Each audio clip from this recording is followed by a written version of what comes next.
Welcome to episode number 25 of the Castbar. More and more information continues to flow for patch 6.2. We're going to be getting bonus events, hopefully every weekend. Is it possible to retcon the entire story for World of Warcraft?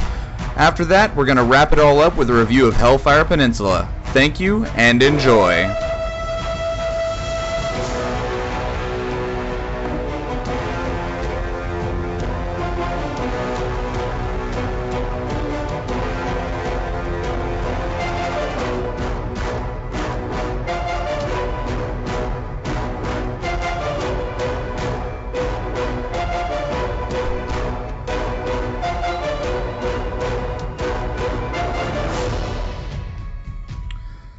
First off, it is Hellfire Ramparts, not Peninsula. Anywho, welcome to the Castbar, the World of Warcraft podcast channeling your content with no interrupts. Today is Sunday, May 3rd at 6:30 Pacific Standard Time. I have with me Evan. And I'm trapped in boxes of stuff. How you doing, Michael? I'm good. And Florian. Hey there, I am not trapped in boxes of stuff. Not yet. Not yet. Soon. Soon. I'm slowly starting. The piles are starting to build up in places. So yeah, word from the wise to the wise. If you guys haven't started putting your stuff away, you're going to be in for a world of hurt.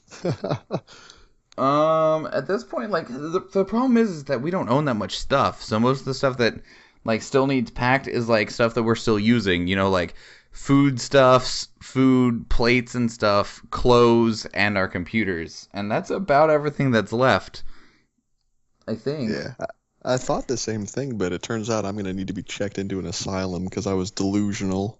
About how much stuff you owned? Exactly. Yeah. So what have you guys been doing this week, besides moving, obviously? Played any games amongst the move? Barely any. Barely any at all, I'm afraid. What about you, Florian? Not very much. Been playing a little of Grand Theft Auto 5 since it's finally come to PC. How is it? Quite enjoying that. Yeah. Are you just doing the story, or have you moved to the online stuff yet? I'm just playing through the plot right now. I don't even want to imagine how bad the online's going to be with my connection. So I try to avoid that. Yeah, that's fair. Did either of you take a crack at Children's Week? Oh, God no. God no. Yeah, I didn't even log on to collect my capped kerosene resource box, so no Children's Week. I did Children's Week. So you remember that rampage I went on last week about how returning a flag in Warsong Gulch was going to be the worst thing ever? That was the easiest one. Like, people in there were super nice. We had somebody run up to the flag, grab it, drop it, grab it, drop it, grab it, drop it, until everyone that was standing around the flag had returned it and gotten their portion of the achievement, and then they just walked out of the room without even trying to grab the flag. The worst one was trying to capture a flag in Eye of the Storm. And how long did that take? Did you have to do more than one game? It took about 4 games of Eye of the Storm. Warsong Gulch was first try. What were the other ones? Returning a flag in Warsong Gulch, first try. Assault a Tower. Arathi Basin. Arathi Basin. That one took 2 tries because the first time I did it, I didn't have the orphan out, so it didn't count. Oh, no. But luckily, Arathi Basin wasn't too difficult. And then Altaric Valley, it only took 1 try because that battleground is huge and long. And you don't have to actually capture the tower, you just had to assault it. Yeah. Cool. So that wasn't too bad. But Eye of the Storm, that was pretty bad because everyone was all over the flag. So are you going to issue a formal Blizzard apology for all the complaining you did? No, because I still complained the entire time I was doing it because I didn't feel like doing Battlegrounds at the time, but I still had to do it for an achievement. Oh, okay, so it was justified. Yeah. I mean, I do not forgive Blizzard in any way for it, but thanks to the niceness of the community, Warsong Gulch ended up not being that bad. Could have been, but it wasn't. And other than that... you didn't feel the need to group up with any of your allies in order to take care of the objectives a little bit more easily? You just depended on your little random battleground group there? Me and my significant other jumped into them together because she did them with me, but, I mean, 2 Shadow Priests does not make an awesome team all the time. Other than that, I have been glued to my phone playing Final Fantasy Records Keeper. Oh my god, this game is way too much fun. If you have a smartphone and you feel and you liked Final Fantasy, go play Final Fantasy Record Keeper. It is really good and you will like it. Well, the question is it free? Yeah, technically. So, like, it runs the standard system of you have stamina, actions cost an amount of stamina after you run out of stamina. There's ways to replenish it in the game, or you can spend $1 to replenish it. So there's that. But there isn't even a shop button that I can find, and, like, everything that you can get in the game can be got with in-game resources. But if you would like to buy them faster, you can spend money on it. But nothing is being shoved in my face about please spend money. It was like, and even the things that you can buy with money, it's not like pay to win either. It's just a possible bonus. So that's nice. And it's full of Final Fantasy stuff. So I definitely have been enjoying the bejesus out of it. Well, wonderful. Highly recommend it. Let's get into the news.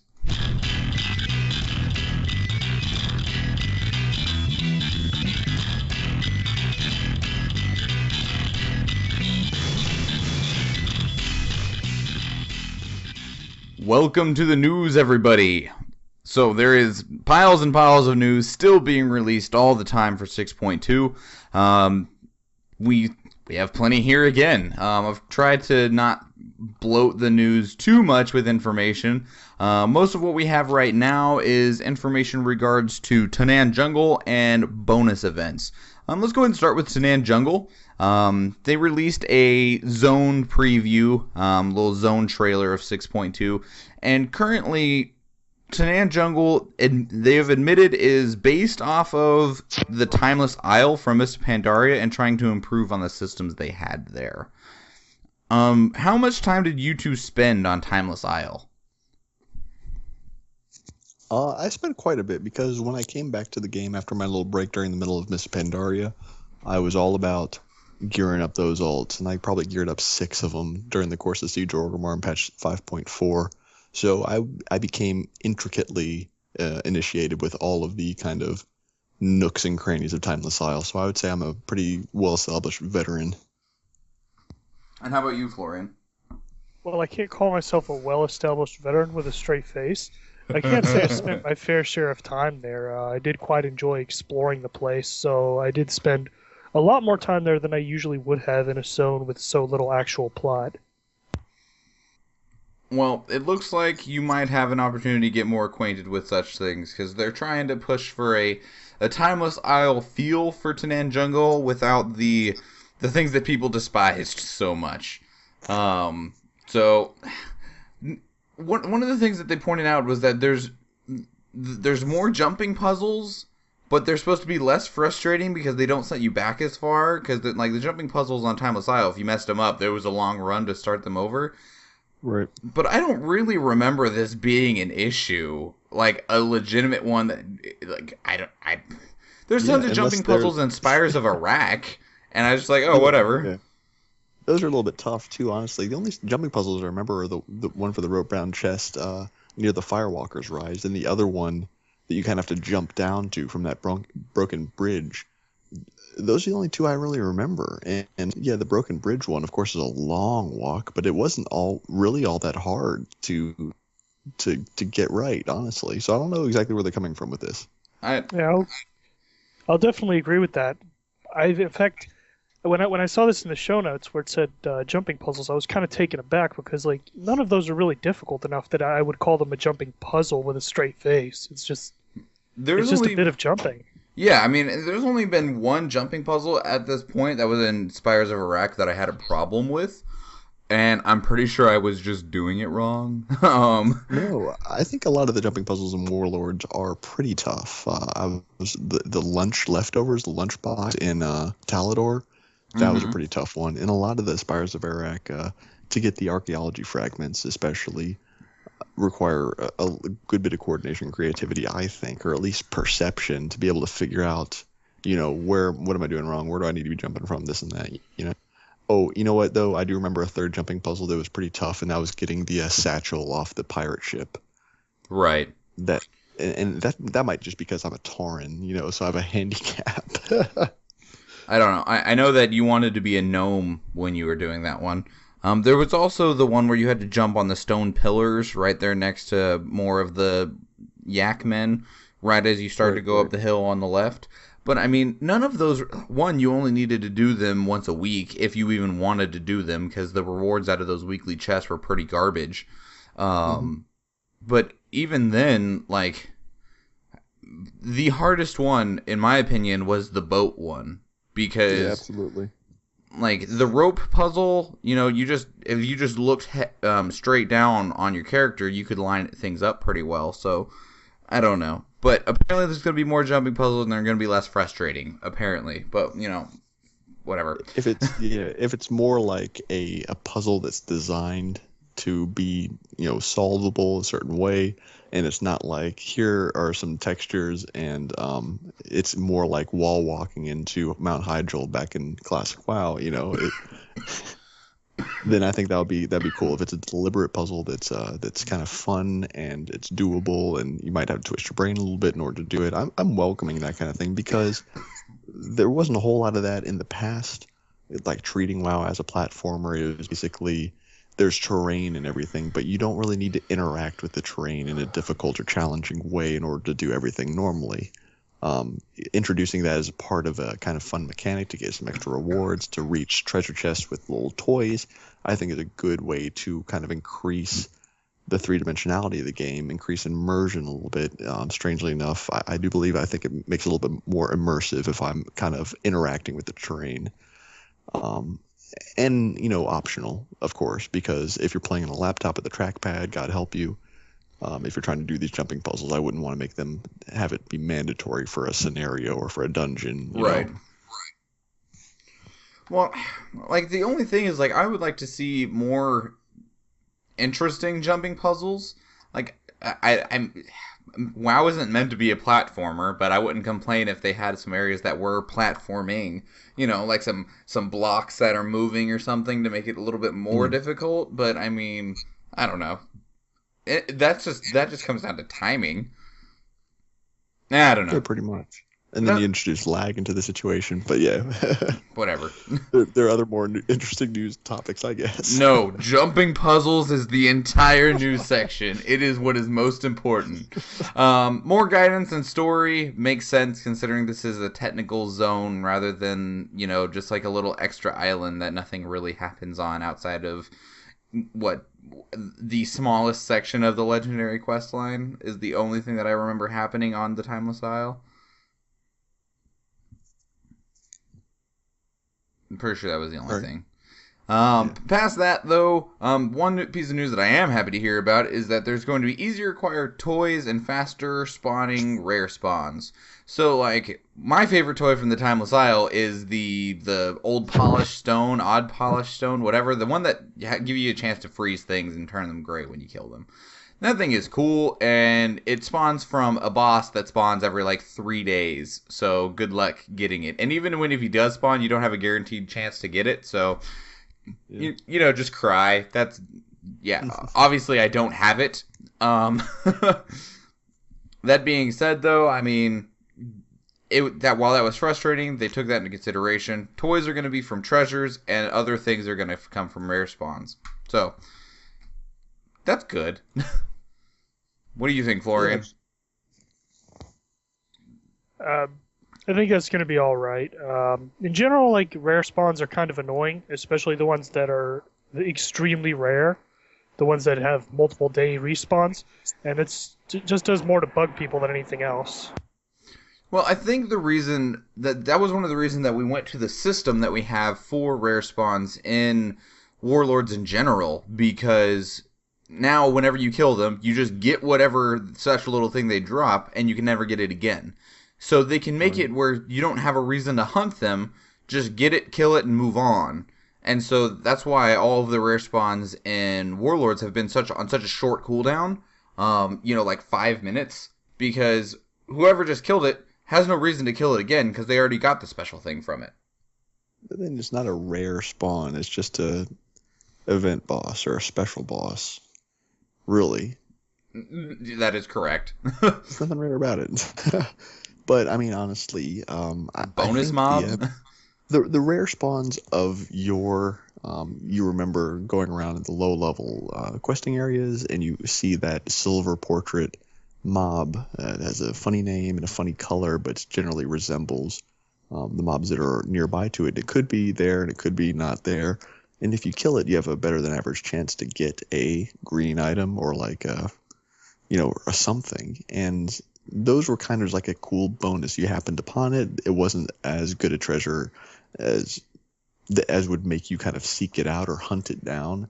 It didn't drop any toys or mounts or rare or epic items or anything. It was just like a little bit of a bonus, and they were really hard to find. And maybe if you were a hunter, you could tame it and get a cool skin for your pet, and I think that's a pretty cool way to go about it. But the Warlords of Draenor rare spawns and the Mists of Pandaria rare spawns, totally kind of different systems from one another and different approaches to this rare spawn concept. I think the Warlord of Draenor leaves a little bit to be desired. Honestly, it's more just like a given and less of a, commitment to try to get the rare treasure. And I'm not entirely sure if it's just what problem they're trying to solve or what problem they thought that they were solving, moving from the Mists of Pandaria system to the Warlord system. I don't know. Toys are fun and cool, and it's not cool if I don't have time to camp at that one spot for 3 days for a 10% chance at getting the item I want. What happens if it spawns while I'm sleeping or at work? I mean, this is the reason why I don't hunt down the, what are they, like Pound Fist and stuff for the rare mounts, because they have like a 2-day spawn time, and I don't want to sit there waiting for them to spawn and then say, I'll just try this again another day, and then an hour later after I go to sleep, he spawns and I miss. Right. So I think one of the things, one of the features of the rare spawns of Mists of Pandaria was that if you went to a low population server, you were a lot more likely to be able to get them. High population servers, especially PvP servers like Illidan, I mean, it was a brawl every single time, and that could be frustrating. So, yeah, it really appealed to these hardcore players who had nothing or, wanted to, camp out those spawns for those rewards and, had no reason not to. Whereas Blizzard's new approach is that, hey, everybody has time to do it. Here, the rewards are straightforward. There's no banging your head against the wall. And then once you get it, you can just you forget about it. You don't need to camp it. You don't need to run it over and over again, which is the kind of opposite approach they take to PvE dungeons and raiding, which is you run it over and over again until you get the reward you want. And that's frustrating, and people are throwing their head against their desk for that reason. So it just seems a little bit inconsistent. There's a happy medium between needing to run it 100 times or needing to kill the rare spawn 100 times to get the reward you want, or the boss drop you want, and doing it once and getting it or having to do it again because you spent all that development time, and it takes 30 seconds, and then you never interact with that feature again. I think the difference is the reward, because like if you want this super cool rare mount that sure, or this cool rare piece of like the cool rare epics from like the Burning Crusade world bosses, rare spawns, whatever you want to call them. The difference is that most of these rare spawns for warlords and stuff, they don't drop stuff like that. They drop like cool fun toys and neat little things that it's not something that anyone's gonna sit there and hunt for anyway. It's just a cool thing to have. So I mean, it's not something that people should have to spend days trying to get, because the things that are unique in that way, like mounts, they still are in that system.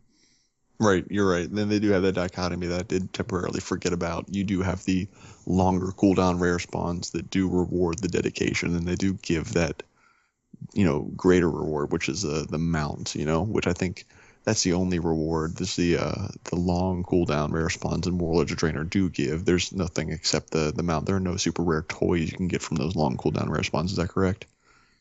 I think it's just mounts. Yeah, I'm pretty sure it's just mounts. I mean, and some of the rare spawns or whatever in Warlords, I think some of them have like an hour cooldown, but that is so much more feasible than 3 days. Right. The other thing that's nice, though, is that the rare spawns for Tanan Jungle are going to be also functioning as a catch-up mechanic, because a lot of them are going to be dropping item level 650 gear. So you get an alt, get a 200, get your shipyard built, go to Tanan, take everything out, and there you go, you're done. You have items level 650 gear. So I imagine there's going to be, I guess we don't know too many of the specific details, but you'll be able to get more or less a full set. I would assume so. Something close at least. Maybe. I don't know. Nor do we know whether or not they're going to use these kind of timeless token systems as they did in the past. I don't believe so. The only thing we've heard about tokens is that we're getting a new reroll token. So your Seals of Tempered Fate are only going to be good for High Mall and Blackrock Foundry, and then there's going to be a Seal of Inevitable Fate for Hellfire Citadel. Okay. There's some good information there. Which, I mean, they did the same thing all the way through Mists of Pandaria. Every tier had a new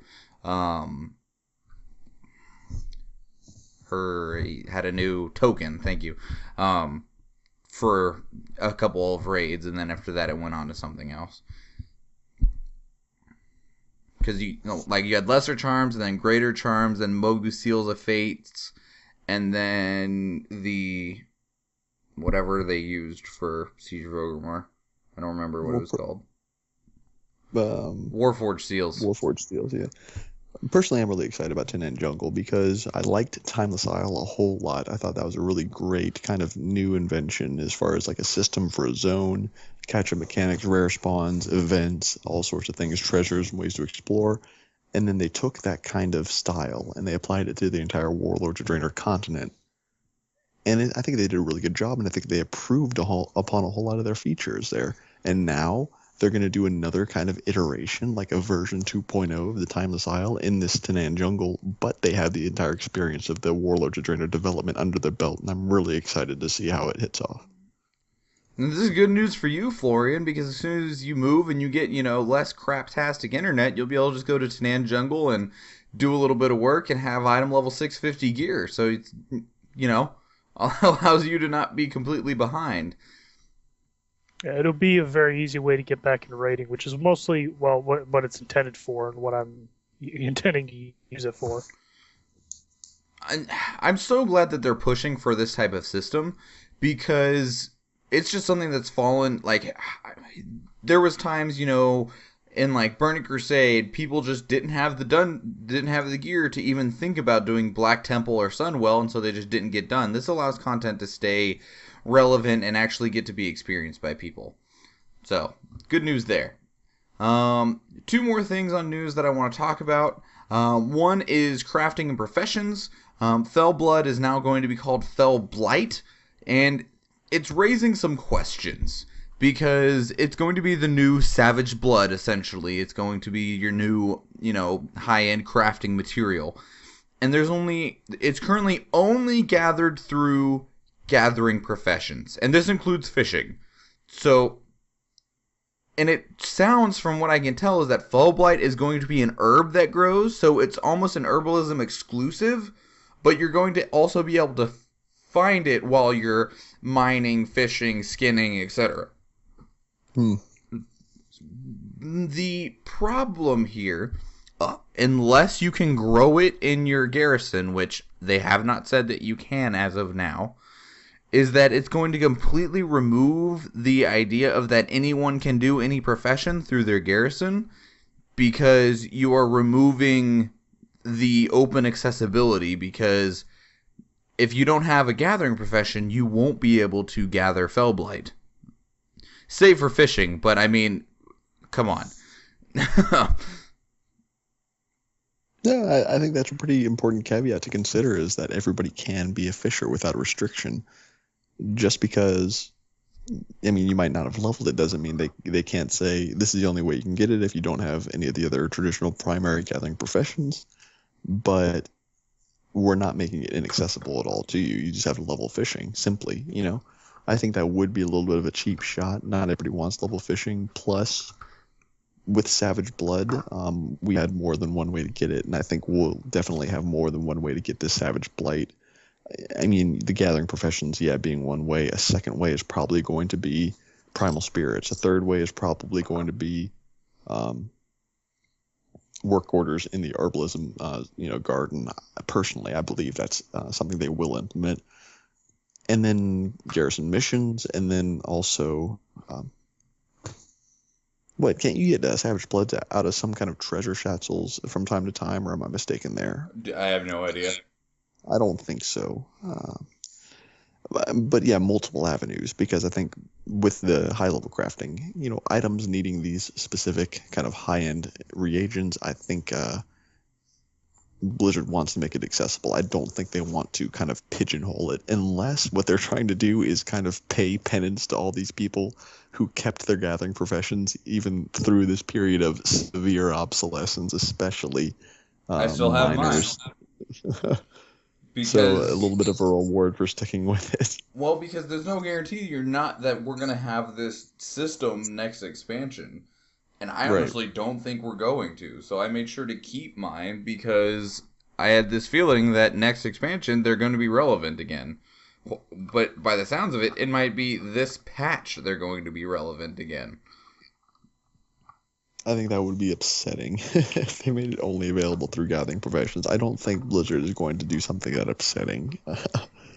I think it would be reasonable, actually, because I agree. aside from that, Gathering Professions are 100% useless thanks to the garrisons. I mean, they have to do something to give gatherers back a reason to gather. I mean, I know I'm a herbalism / mining guy, and I was quite upset with what happened to the Gathering Professions. So I'd be quite happy with that. And we should also note, by the way, that all of the high-end crafting professions from previous expansions have required a gathering profession to get. Even if you were able to buy the material off the auction house, someone had to go farm that in the first place. Unless it was tailoring or enchanting. Well, yeah, those are always the exception. Right. But I mean, like last expansion with Trillium bars, someone had to go farm that Trillium. Sure, you could, get it from a couple different little chests here and there, but if you needed a decent number of it, which I mean, for the quest, you needed 40 bars. Right. Although, don't forget about the Justice Point traders and the Honor Point traders. Which I mean, Fellblight, you can trade for Savage Blood with garrison resources, can't you? Right. So I mean, that can still be an option. And then like before that, True Gold, you had to have that was an alchemist only thing to be able to get. Correct. And it was a huge material. So this wouldn't surprise me at all if they stuck this with only crafting professions, because that used to be one of the things about being crafting, is that not crafting, gathering, because you needed a gatherer in order to get the materials to be able to craft anything. But as of right now, that requirement has been completely voided by the garrison, which is wrong. Right, it certainly tempered the market for primary gatherers on the auction house. I think mostly miners were hit the hardest because of the amount of ore that the garrison mines provided.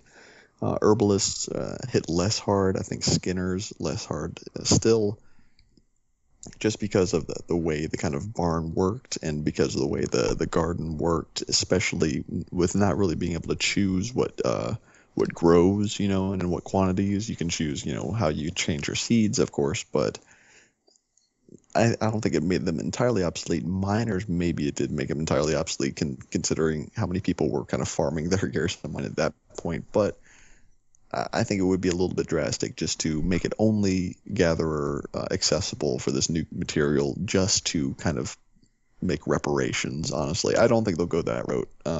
It might not be unreasonable for them to do so, but I think it would be more reasonable for them to continue with their kind of theme of diversifying the source of these different materials.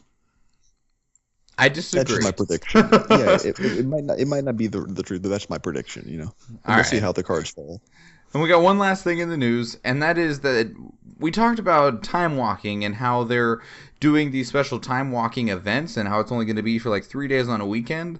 Well, apparently they're going to be expanding that to there's going to constantly be special events on the weekend, such as pet battle events. So during the event, your pets get triple experience. Draenor dungeon events. All enemies in level 100 heroic and mythic dungeons will be awarding rep with a random Draenor faction. Battleground events, triple honor during the event.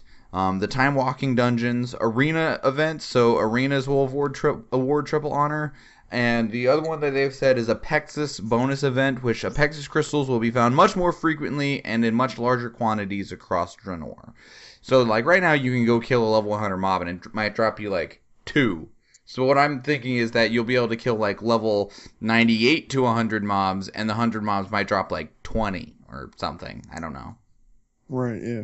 But this is cool. I mean, this gives... It gives us... it doesn't necessarily give us more to do, but it can bring us together more, because it's like, oh, Battleground event, I can get triple honor right now? Cool. I might actually go do PvP at the moment, because it'll be more worth it. And so I definitely believe that during, like, the Battleground event, you will see a large uptick in PvP players. Apexis bonus event, you might see a large number of people out there farming stuff.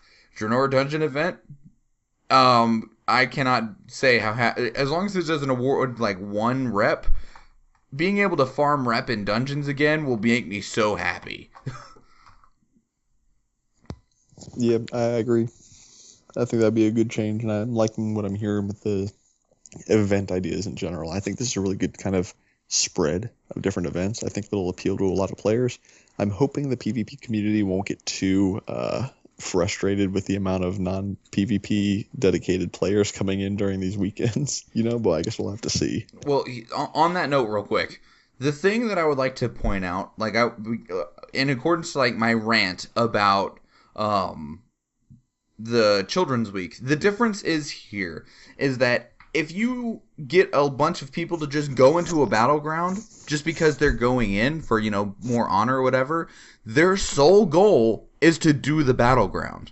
With things like Children's Week, their sole goal is to do whatever the achievement is and screw the battleground. And that's the difference here. Like, I don't think PvP players will get as upset during these weekends because it means there'll be a large influx of new people, means it's easier for them to kill people and all that kind of stuff. But at the same time, those people that are going in, their goal is to just win the battleground instead of, capture the flag or assault a tower, which in a way is still the goal of the battleground, but if you're just focusing on that, it means that there's a lot of other aspects of the battleground that are being ignored. Right.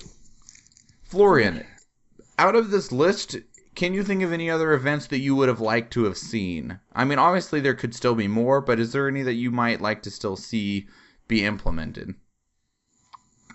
Honestly, out of all these events, I don't want to see any of them implemented, with the exception of the time walking. As soon as I saw this news and I saw this like triple EXP events and stuff like that, my crappy free-to-play mechanics alarm in my brain immediately went off. No. Because this is a standard thing for them to do to try to pull back in players who have stopped playing. And that seems like the only goal here. It doesn't seem like this is really going to add anything to the game for a lot of players. It's just going to try to pull back in people who haven't been playing. And it just seems to me a lot of the rewards are either pointless or not going to help anyone. For example, the triple honor in Battlegrounds. Honor isn't that valuable of a currency. Most PvPers are going to be after done conquest. With honor. Yeah, most PvPers are going to be done with honor very early on. It's not something that lasts very long or has much value. So I don't see that one being something that's going to draw a lot of people in.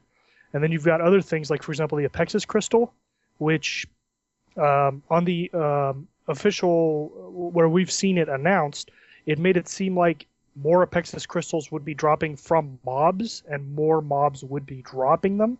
Not that there would be an increase in Apexis Crystal drops from the dailies. Blizzard has previously shown that they don't want people just blindly grinding on mobs all day. So it seems like they're kind of backtracking on what they claimed was their intent for the game design. So it almost feels to me like there's somebody working across purposes on this particular thing. Yeah. Yeah, this doesn't feel like Blizzard to me. This feels like Activision said this thing must happen, if that makes any sense. Well, Blizzard, in a few ways, is kind of taking more and more notes out of Activision's book, which is unfortunate. But, I mean, at least this is still... It will drive people to do things, though. I mean, because even if it's not appealing to you, and I can fully understand why it's not, there will be people that go, what's going on? There's a PvP event this weekend? Yeah, sure, why not? I'll go in for a few battlegrounds. And that's immediately more people that previously would have never been interested. Is it just the rewards that themselves that you think that they're just too lackluster? I think that's one of the problems. Another problem as well is you just said that it'll drive people to do things they would normally do, and it would do that. But you have to consider, on the other hand, that it might be a disincentive for people to do things when the event is not on. For example, I've been considering getting into pet battling for a while, but now that I know these events are coming, I'm going to wait for the triple XP event to happen.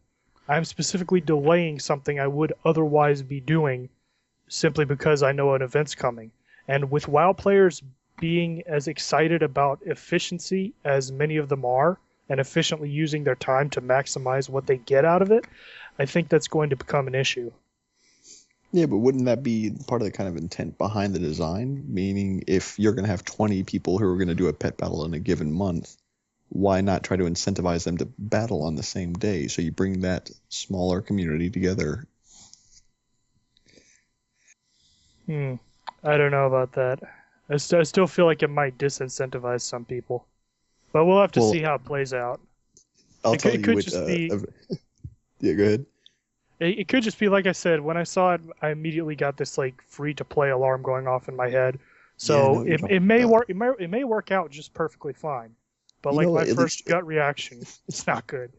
At least what we're not seeing is bonus EXP weekends, which would be even more reminiscent in my mind to those free-to-play kind of gimmicks. 300% bonus experience points when you're leveling up new characters. Sure, it would put people down in I would be all levels, over that like white on rice. Yeah, right. I mean, we have heirlooms already, and let's not get into it. I feel like that would be a little bit more of a death knell here. Please level a character up, please. I would be excited. I would be super excited. Like you say, that's a bad thing. I would be stoked if that ever happened. Florian, would free EXP weekends be more or less like the Activision influence that you're seeing in these other ones? I would say more. Under normal conditions, I would, if leveling in WoW still mattered. But since we've already gotten to the point where you can just pay for a level 90, I don't think it matters anymore. I think that boat has sailed already. Funny. Well, I'll tell you what bonus weekend I want to see. And that is the bonus role-playing weekend. And I'll tell you how it would work, how they would know. You have to take off at least 2 pieces of gear, and for every 2 seconds you RP walk, you get 10 silver deposited into your bag. Oh my god! No, you can't do that. I mean, like... People would find there's probably some place in Warcraft where if you walk at the exact right spot, it keeps walking you in a circle. So you just, and if you're moving, you won't get disconnected for AFKing. So, it's just like, oh, if I stand at this hill and walk towards this, it'll keep walking me in a circle. So I'm just going to do that. And right, how about this? Okay, in order to activate a buff that will allow walking to give you gold, you have to emote and type things and say that can't be repeated. How about that? The moment you start talking and saying and emoting, it starts a timer, and for 60 seconds, walking slow gives you free gold. I think that would work. I think that'd be a good way to do it. Like, I like what you're going for. I just don't know how to make it work without it being broken. Yeah, as much as I would love to see role-playing events from Blizzard and actual support for role players, which would be awesome, I really think that's something that people will find a way to abuse. Right, no, I think you're probably right in that. So I need to polish my idea a little bit up before I post it in the suggestions forum. We'll see. Fun thoughts, though. All right, let's go ahead and move into a closer look.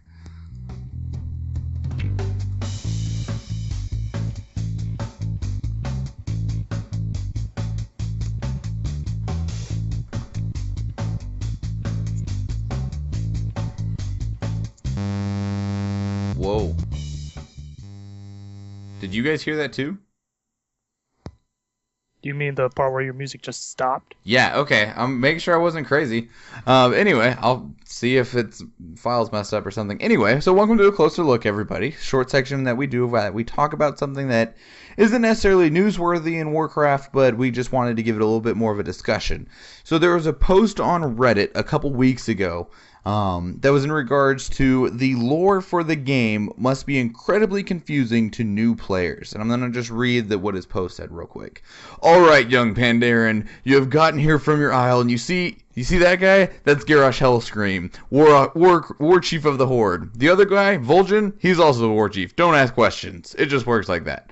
All right, now let's go back in time to Cataclysm era to show you how much Deathwing shadowed the world. Who's Deathwing, you ask? Don't worry about it. Anyway, it doesn't matter. Let's go further back to see the opening of the Dark Portal and venture into Outland for no reason.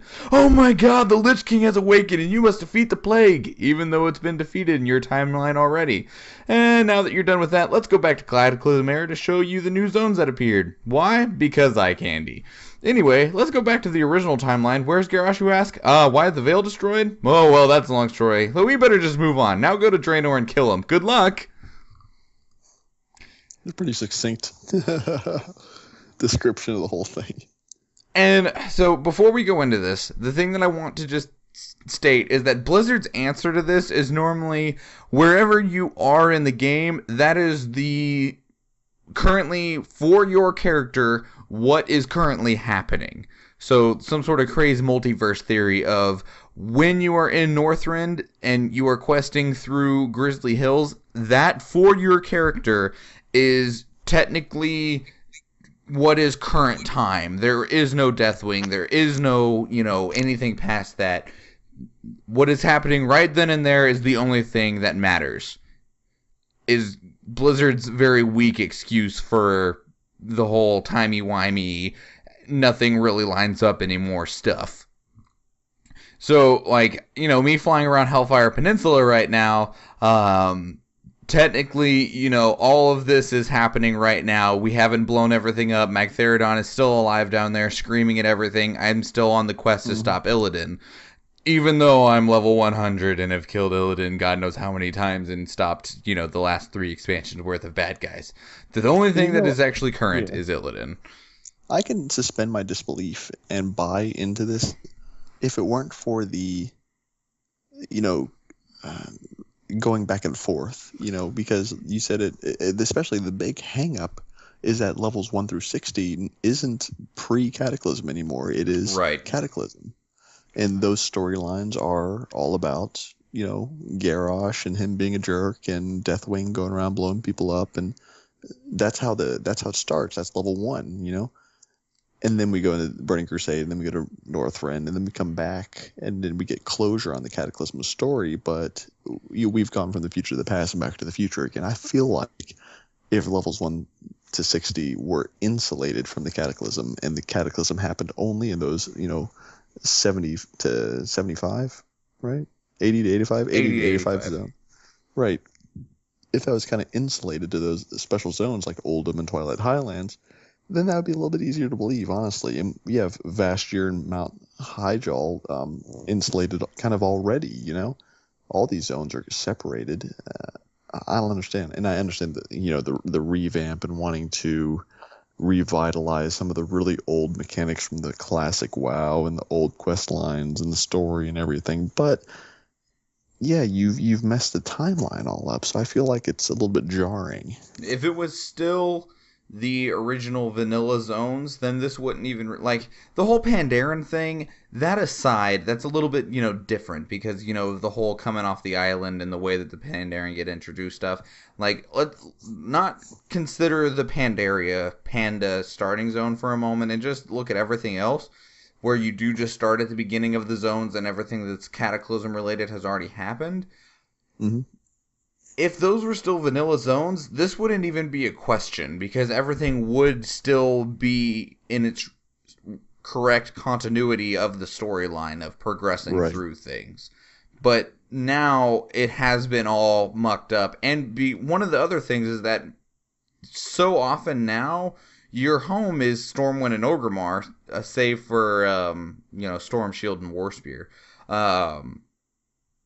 So, and those almost always stay with whatever is the newest. So that is also one of the places that is extremely like time warped.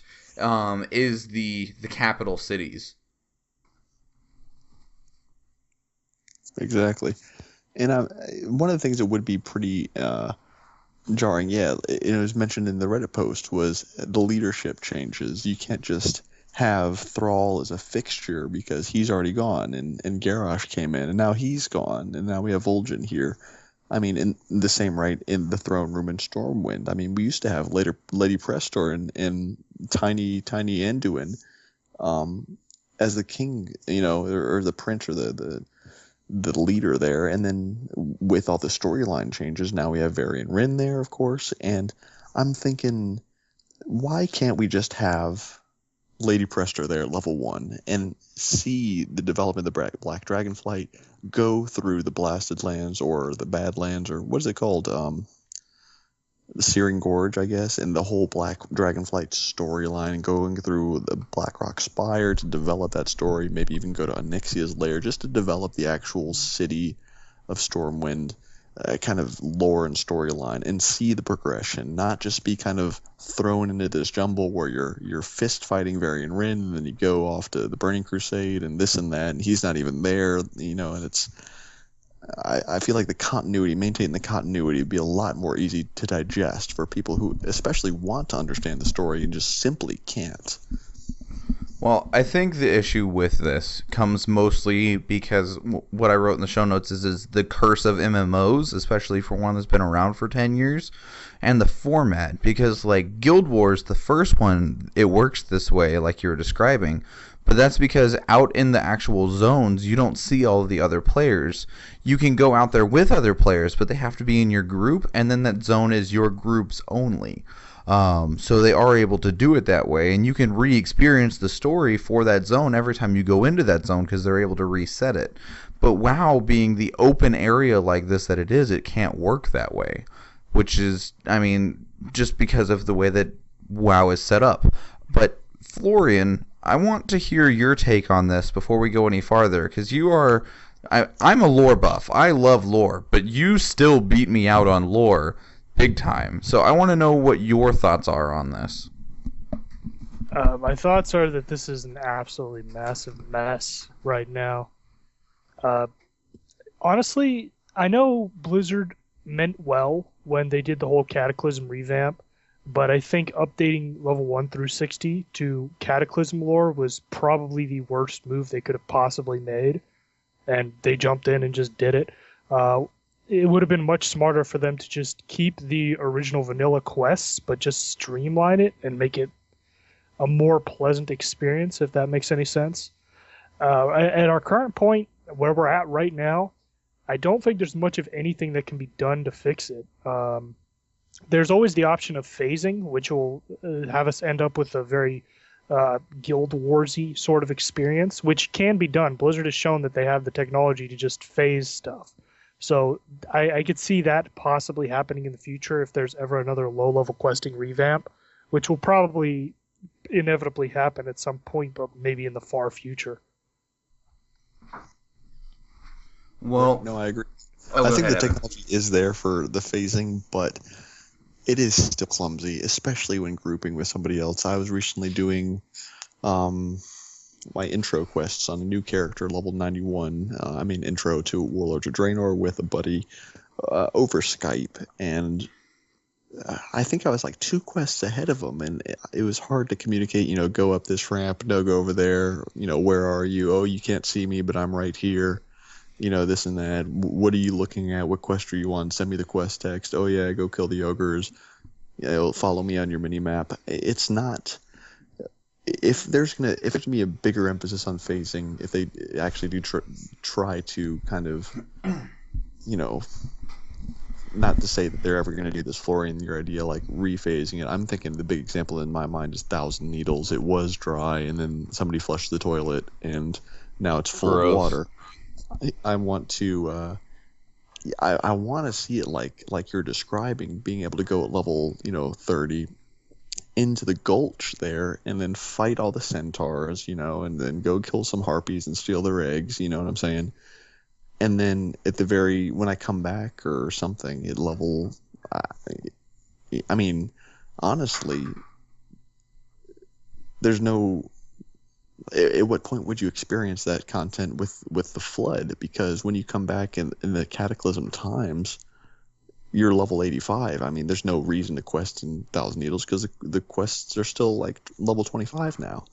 I mean, there's no reason to interact with that new environment, which wasn't the point I was originally going to make coming onto that example, but that's another point we need to think about. I mean, now we have two iterations of this level 25 to 35 zone. One of them makes sense chronologically. The other one makes sense in the context of Cataclysm. Should we just give people the choice? I mean, that doesn't make much sense. I think that we've talked about the Time Walker system before, and one of the things that we've touched on in the past is the concept of zones always being relevant. Florian mentioned about Guild Wars and the system they use in the past, that in Guild Wars 2 at least, whenever you go into a low-level zone, you get scaled to whatever is appropriate for that zone. Right. I recall disagreeing with the way that they did it, because they just level you down to level like 20 or whatever, and they remove your abilities that you get beyond level 20. Right, and I disagreed with that, but the idea of that zones always being relevant appealed to me greatly, just because there are some zones and some quests that are really good, but people never go back and do them because why should I? And it goes unless you're going for the Lore Master achievement, yeah. Yeah, and it goes into that same question that we've had to pose over and over again for things like Time Walker, of what reward could you possibly offer people that is an incentive enough for them to actually want to go and do it. And it goes that same way with zones, because I think if they did make zones still relevant at level 100 for, I don't know, I haven't put enough thought into it of what kind of reward you could possibly think up, but I think that would be good, in which you could still have both zones, in which when you're first leveling up, you get to go through it normally, and then at level 80 or whatever, you see the cutscene for the Cataclysm happening, or I don't know, something along those lines. And at that point, all of those zones, but you still have a reason to go back there and do them for whatever the reward they could possibly offer, whether it's gold or mounts or toys or something, I don't know. And I think that's the other problem, though, is that the rewards that you can offer people in Warcraft can sometimes feel very limited. But honestly, instead of getting into a discussion about how we can make these zones relevant, I mean, honestly, we're talking about retconning the storyline. True. As far as fixing the mess and cleaning up the mess, I think all they need is one more expansion. If they made another expansion that was on the breadth of Cataclysm as far as how it affected the old world, and kind of painted over it, say we have some kind of catastrophe that happens to old world Azeroth, we revamp the level 1 through 60 content again, only this time we contextualize Burning Crusade, Wrath of the Lich King, Cataclysm much better and make it seamless that way. I think the thing that is jarring about it is that everything of those 1 to 60 zones, for the most part, is centered around the Cataclysm having just happened. There's still these, giant tornadoes, and trees are being flown around, and these giant, everything's destroyed. I think if they rebuilt it again, which I don't believe they ever will, just because that was already such a huge project, but if they redid it again and made it a much more general progression that didn't have a tie to Deathwing, didn't have a tie to the Cataclysm, was just a general progression from 1 to 60, and it doesn't reference anything like that, like the original 1 to 60 zones did, to where they were just zones. Maybe they reference, one of the lower level zones because you proceeded through the quests. But the issue of this jarring experience comes from that all of those zones being so heavily tied to Cataclysm and the expansion and Deathwing. Right, exactly. That was the problem. Is they took their expansion content, which took place with a level cap increase from 80 to 85, and they applied it to the level 1 to 60 content, which really throws the continuity out of whack. So, yeah, I think the best thing to do would be to revamp again the level 1 to 60 content, somehow keep the Cataclysm Deathwing content to levels 80 to 85, and kind of insulate it. Because, like with chasing Illidan into Outland, I mean, honestly, there's no kind of stark pre-Illidan, post-Illidan, pre-Outland, post-Outland changes that happen in the real world. I mean, it's pretty isolated. And the same thing with the Lich King. I mean, you had the pre-World Wrath of the Lich King world event where they had the necropolises coming down and making undeads for a couple weeks. That's done and over now. Lost. But yeah, exactly. Now that that's done, I mean, outside of Northrend, there is no influence of the Lich King on the world. I mean, and you can kind of ignore it, and that's what allows you to immerse yourself in the Northrend content, because you don't have to really suspend your disbelief. I'm here, I'm fighting the Arthas, and then after I defeat him, I come home. I agree. So the problem of this actually stems from the 1 to 60 content and nothing else. I would agree with that assessment. Because that is yeah. Go ahead. That is 90% of the problem right there. Aside from that, like everything aside from that follows a pretty straightforward linear plot progression. It's pretty clear what you're doing and where you're going and why you're going there if you read the quest text. It's specifically Cataclysm that throws the whole thing out of whack. There is something that can be said for the whole Pandaren problem, but right. that's a whole nother ball of wax, and that's also a problem only for people who play Pandaren, which isn't me, so I don't care. Well, and the only problem for the Pandaren is it isn't even their starting zone. It is the way that they're introduced. The only reason Garrosh still exists in the capital city, as far as I can tell, is because he's the one who essentially tells you, yo, you interact with the Alliance Pandaren, we gonna kill you. Past that, though, I mean, just because that entire event of them choosing the Horde is scripted, if they had a way that they could choose, make Vol'jin say all those things, then it would make sense. But, I mean, honestly, now, story-wise, that entire argument and statement is kind of moot with how Vol'jin and Varian are trying to kind of, like, recoup some of the... Well, everything that was being built up before Garrosh happened. And you have the same kind of thing with the introduction of the Death Knight characters after they are finished with their intro zone. I mean, you're coming into Orgrimmar or Stormwind and people are throwing the banana peels and the rotten amplas at you as if the Scourge is really like a fresh present threat in their minds. And maybe you can say, even 10 years after, the plague killed all those people and took all those families, people would still be upset about a Death Knight joining their faction. I guess you could still say that, and it's less stark, but it's the same kind of thing, like, come on, haven't we moved past this, Probably, and this is just a problem with the expansion, with the game being old. This isn't something, without a ton of time and money and work, it's not something that is easily solved. Another thing that I put in here as a note is the possibility of leaving Azeroth behind, because we've planet jumped twice now. This has been the same planet, but I mean, it's still been a different planet, and we've seen other planets at this point. And honestly, I mean, Azeroth, it's just starting to become a blown up husk. After we do the South Seas and possibly whatever is on the other side of Azeroth, because there is that big open ocean that is covered in clouds and stuff on the other side of the planet. If they put anything there, I mean, Azeroth is almost hitting its, I don't want to say its expiration date because that's not true, but we've almost drawn everything from it that we can in terms of story and lore. I mean, it's starting to run dry. We've harvested all the resources.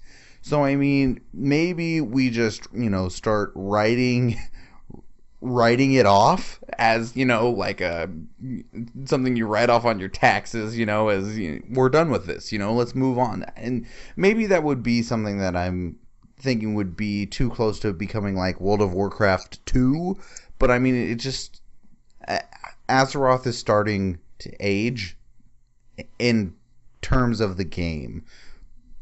I mean, especially because, like, how many people can still be alive in this place?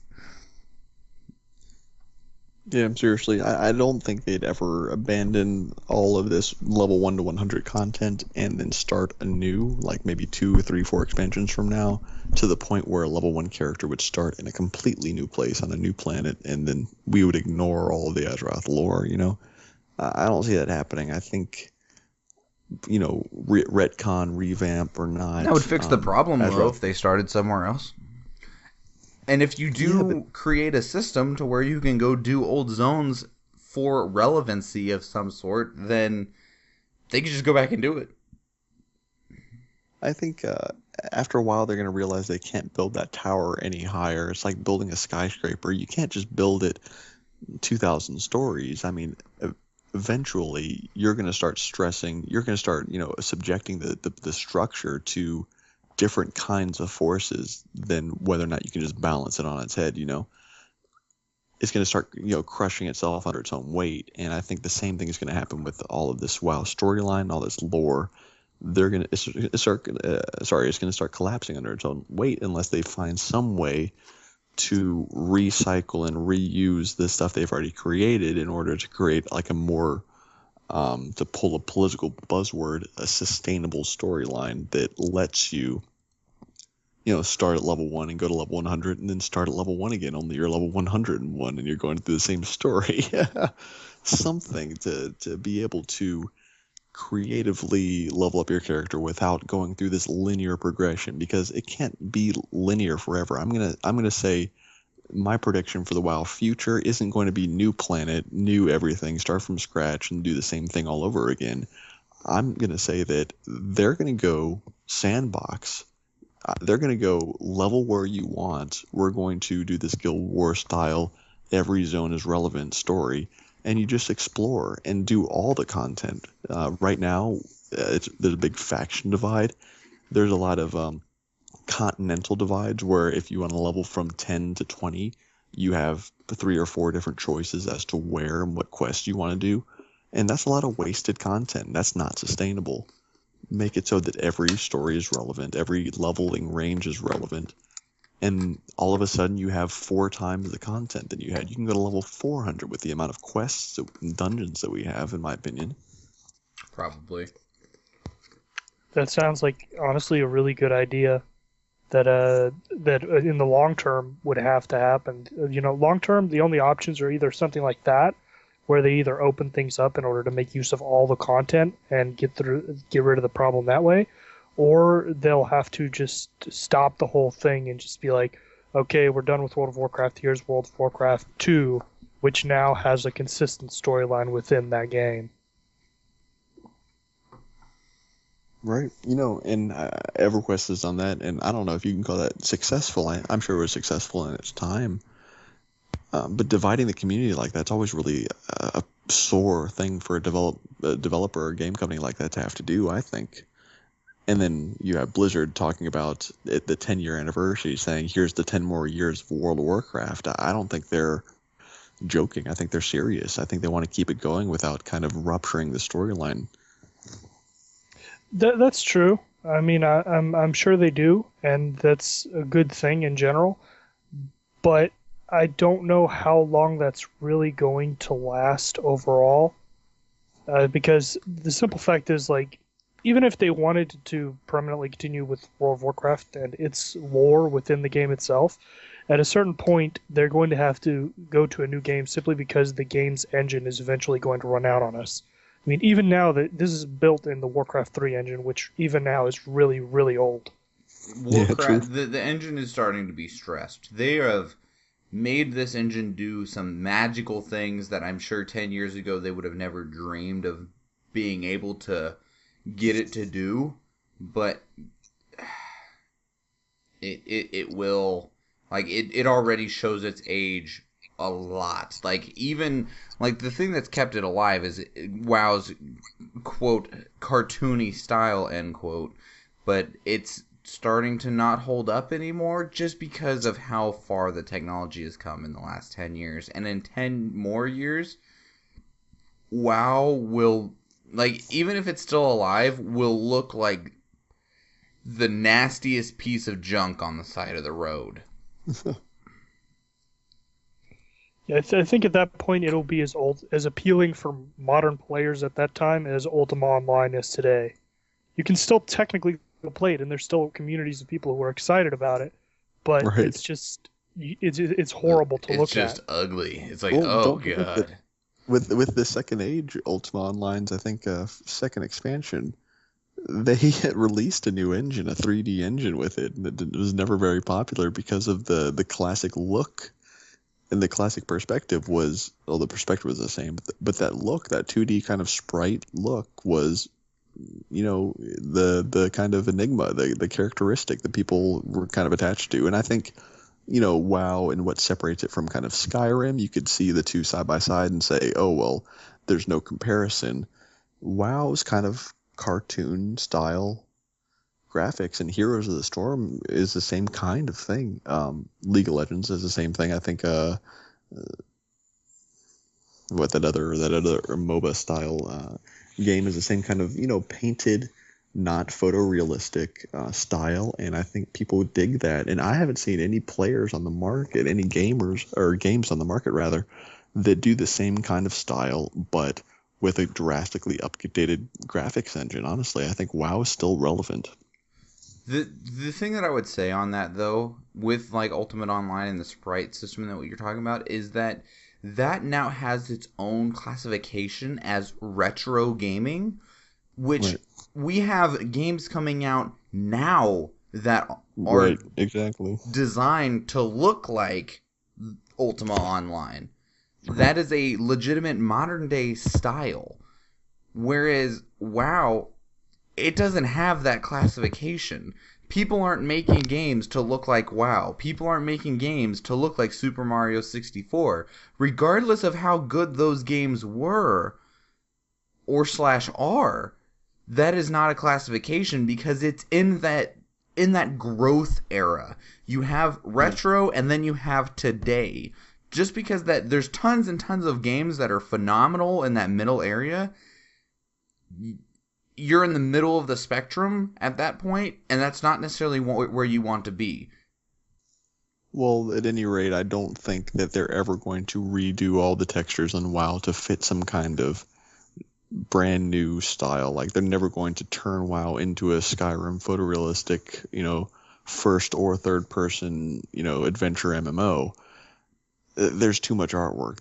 It's way too much work. Unless they could automatically, you know, redigitize all those pieces of armor, all those boss models, all those textures. But Blizzard scraps projects if they're not happy with them.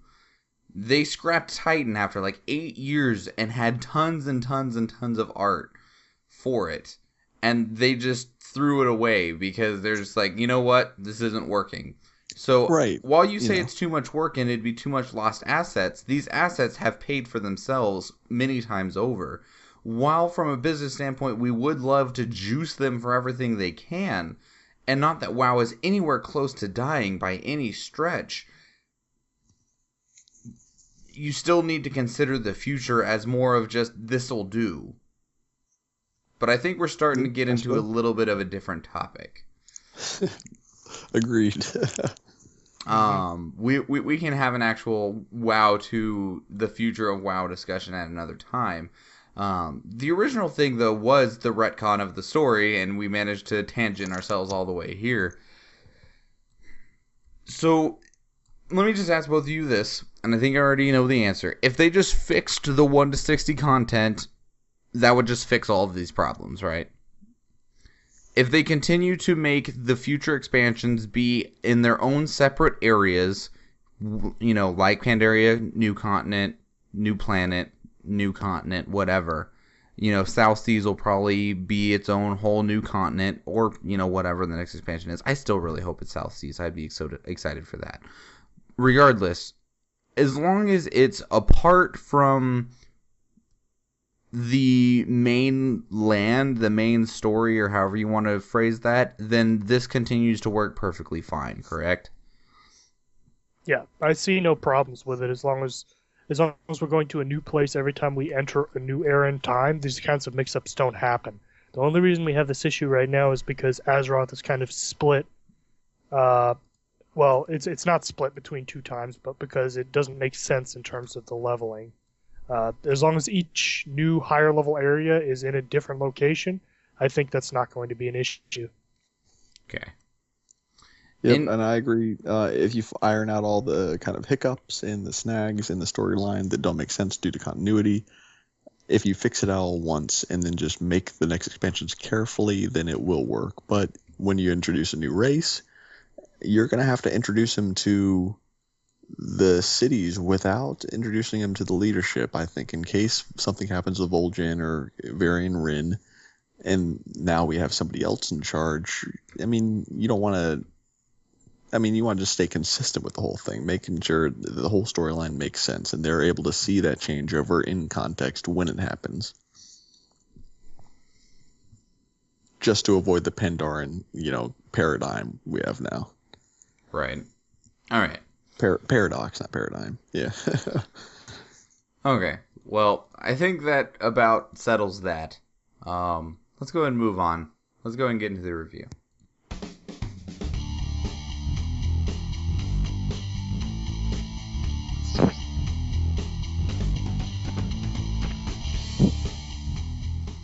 Welcome to the review, everybody. Every week we review something, whether it's a dungeon, a raid, a zone, a battleground, a class, a spec, an item, who knows? It could be just about anything.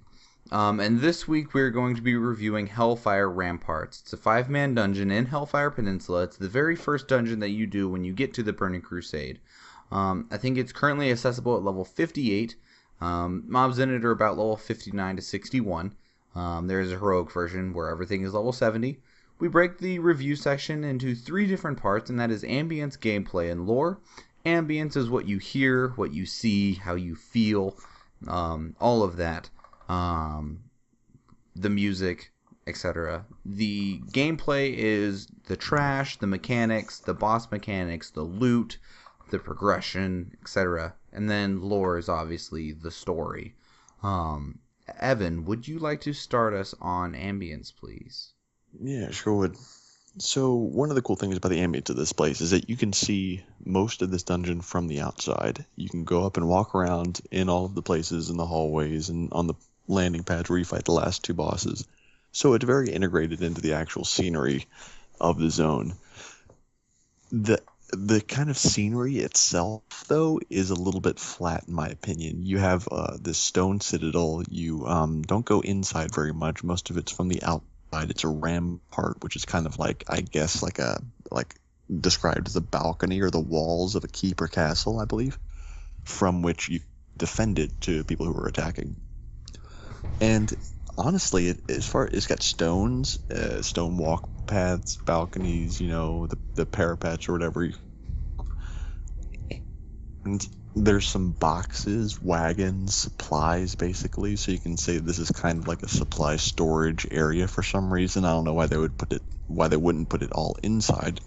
Maybe this is where the things are kind of being delivered to, and if so, I guess they're being delivered by air. It doesn't really make too much sense, but I'll forgive them.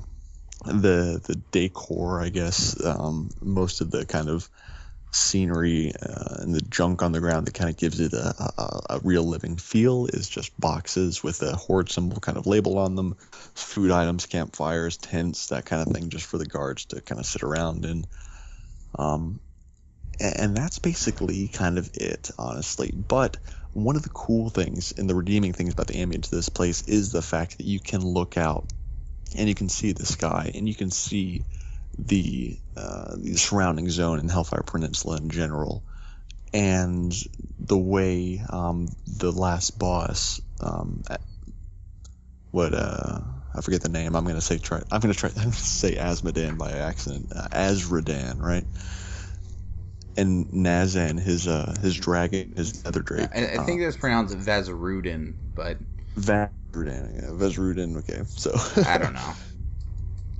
The way he makes the entrance when he swoops down from the sky kind of gives you the sense of, yeah, you're on top of this citadel, open to the elements, and that's how he, attacks. He swoops down to attack you and leaps off his mount. I think it gives you a sense of scale.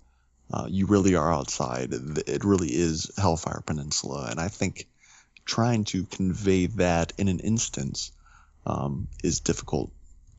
Compared to Shadowfang Keep, where, a lot of the time you're on the ramparts of the keep itself, you're open to the elements, you can jump off, and if you land on the ground, it zones you into Silverpine Forest, which I think is a cool feature. I don't think the same feature is available in Hellfire Peninsula here, but these are two examples of how you're outdoors and you're interacting with, the inside and outside parts of the building, and I think it's really important for immersion and flow for it to feel realistic, and I think they do a good job making you feel like you're in Hellfire Peninsula, on top of this citadel outdoors, which is challenging, but I think they did it kind of successfully. As I say often in the past, stone textures always live the longest just because they're super basic. This is one of the first... this is the first dungeon that we really get into, and fortunately, it can actually... the tone set by this place for, what you believe the future of the expansion was going to be was pretty well set.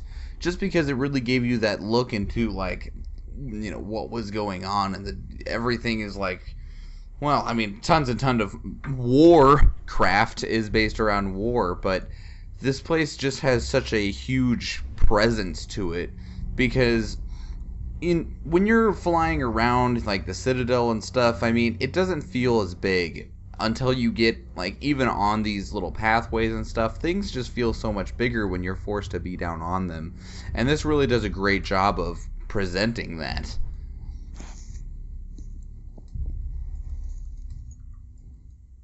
What do you think, Florian? The place, it looks all right, and it has this big open feel that you guys both talked about, and the way, and it definitely has this feeling of war going on. But I feel like it's really generic looking. Normally, when I prepare for a review, I sit down, and I'll go back and play through the dungeon again before the review. But before I do that, I sit down and write notes of what I remember from the dungeon and what I want to mention. And when I sat down and wrote for ambience, the only thing I wrote down on my piece of paper was meh, because that's really all there is. There's a bunch of stone, there's a bunch of open sky. That's about it. There's nothing really memorable or interesting about the design or the ambience. There are no really interesting set pieces or anything like that. And I feel it's just kind of there and doesn't really do anything original or interesting. And the music is really weak. It's just some low-toned drums that don't even sound like they're near you. They sound like they're way off in the distance. I'd agree with that too. It's just it just feels like both visually and musically a very weak dungeon. They definitely didn't have their A team doing the visual design on this. Well, the thing that always confuses me so much about dungeons in general is I feel like they put a lot of things in there to try and make them feel more lively, but at the same time it feels really awkward. We talked I think it was last week, in which we talked about how like there's just like corpses and stuff all over the place, and like Hellfire Ramparts has broken equipment everywhere. Like there's like busted up catapults and trebuchets and harpoon launchers, and it's like, why isn't someone here fixing this? Like, or something. So much of the stuff in this dungeon looks placed just for the sake of there being something there. Yeah, I think that's probably a fair assessment as to how all the decorating kind of got done in this place. You had a template for, a dungeon, and you want it laid out like this, and you wanted this ramp here, and you wanted these arenas, and this is where the bosses are, and then you have to fill it in.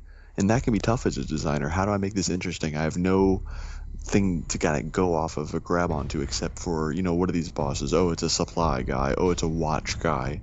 We're going to have little watch camps. And then it's kind of tough, your grasping at straws and trying to fill this admittedly really big space. And I'm thinking the dungeon should have just been shorter physically. Same number of mobs, same number of bosses, but just shorten it, narrow the paths a little bit. Then you're trying to cover less ground with artwork. The other thing that I question is that about halfway through the dungeon, after you defeat the first boss, there's this giant, humongous metal pillar that looks like it's holding everything up, that has like this giant spiked metal cage around it. And as far as I can tell, it serves zero purpose, because it looks like it's supporting something, but the top of that room is the top of the tower.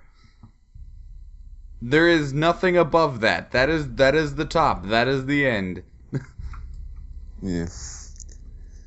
And it's not like not like it's the central unit or anything like that. It's just a big metal thing that they put there as like a centerpiece for their staircase. It might be a kind of like dumbwaiter or supply chute in order to transport goods from the bottom to the top, and we might just not have been able to notice the gate or the lever or the pulley mechanism. I mean, this isn't Utgard Keep. I mean, the textures and the detail isn't there like it has been in later expansions. So you gotta have to use your imagination a little bit. Incidentally, if you jump off of the walls in Hellfire Peninsula, in the Hellfire Citadel, Hellfire Ramparts, it does put you into Hellfire Peninsula. Oh wow, cool. So that does still work. Did you survive? Did you just levitate? Yeah, I survived. Well, that's good to know. Cool. So what would your grade then be on ambience, Evan? Yeah, C-. I mean, it does have a good amount of immensity, and I think it has a good sense of occasion, especially with the, Nazen descending and Vazirdan jumping off. But again, the artwork is, lackluster, and I can't. I mean, they should have.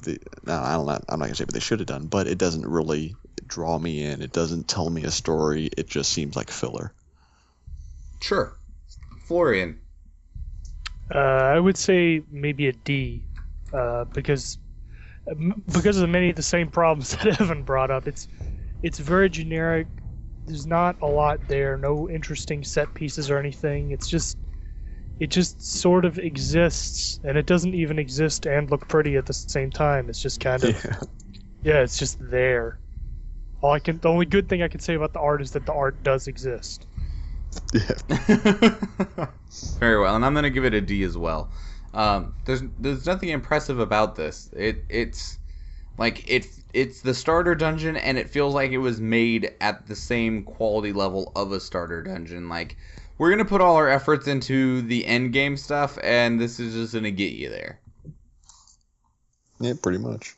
But I do like that you get to preview the kind of triad of dungeons, and then you come back to the last one, which I can't remember the name of the last one.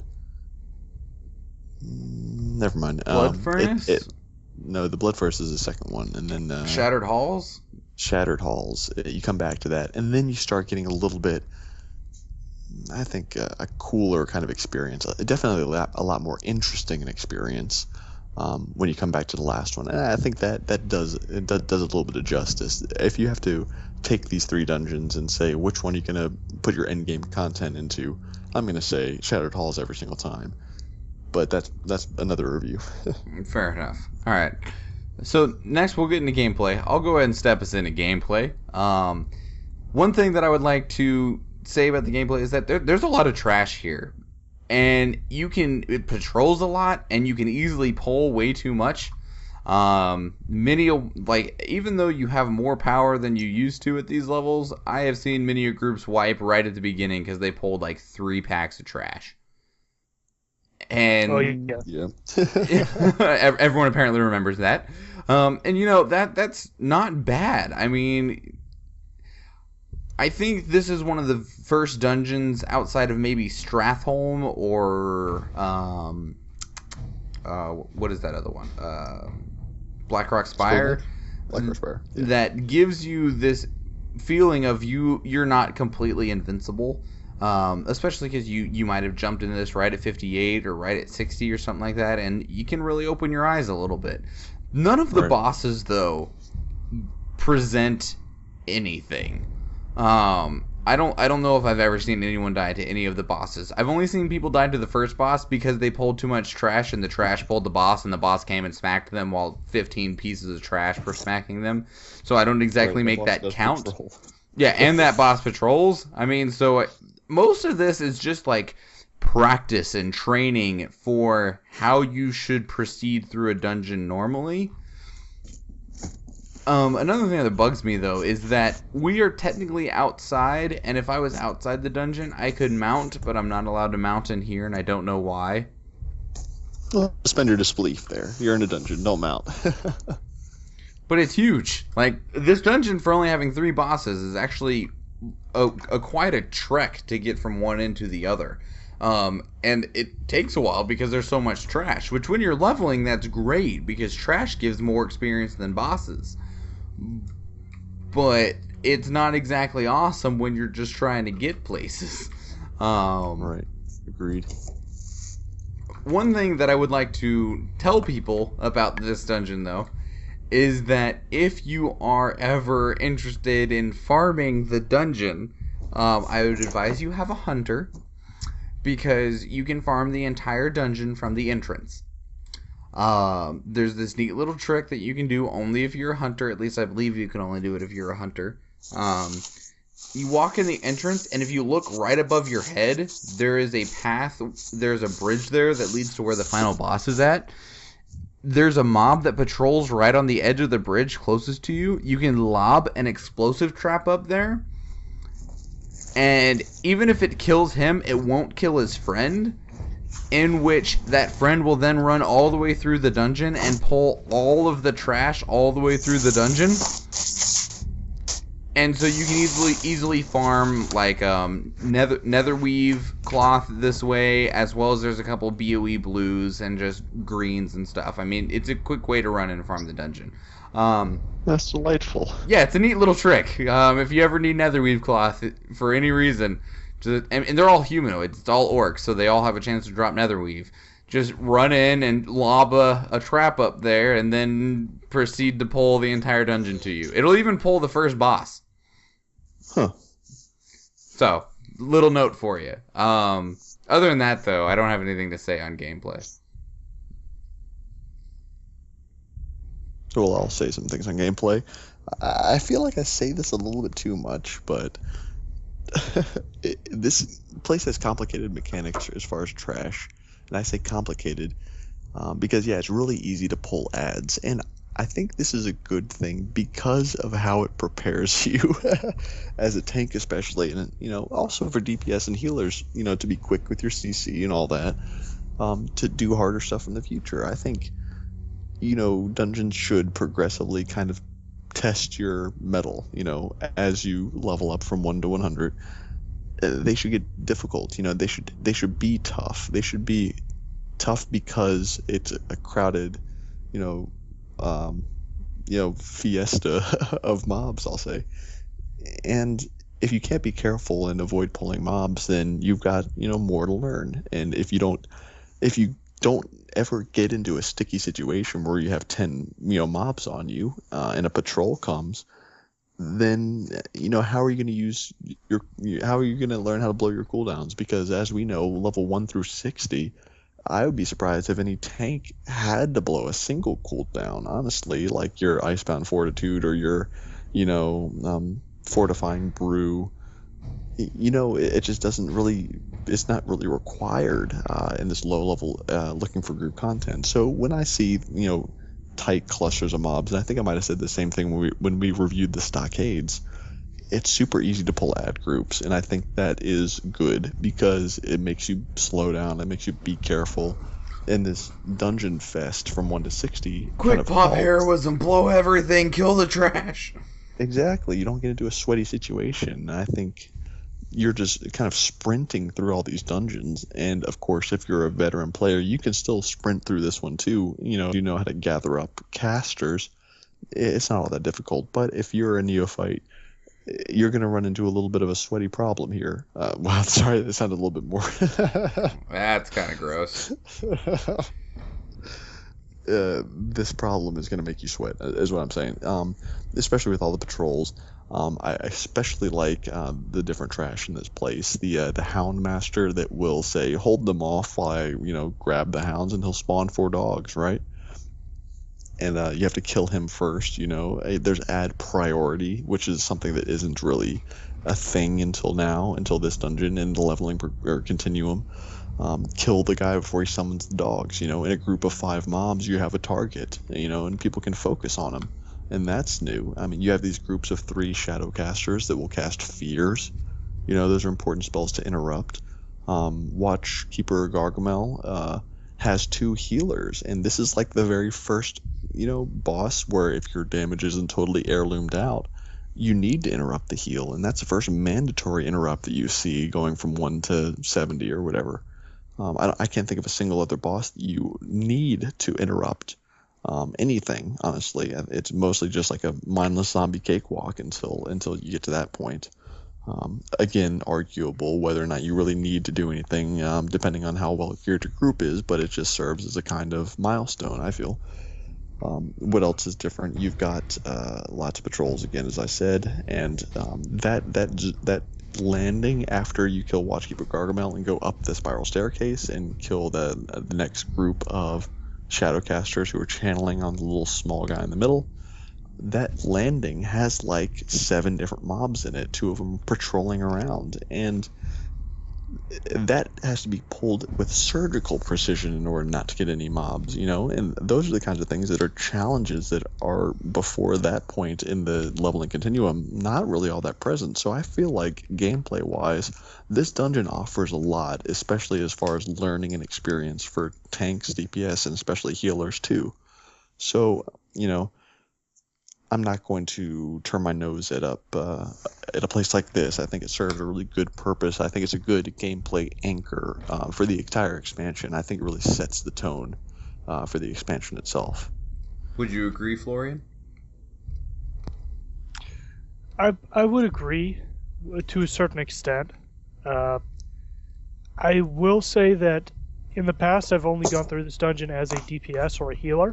When I started tanking on my Death Knight just a little less than half a year ago, I went through the first time as a tank, and it's really eye-opening for the first time going through there, being the guy actually making the pulls.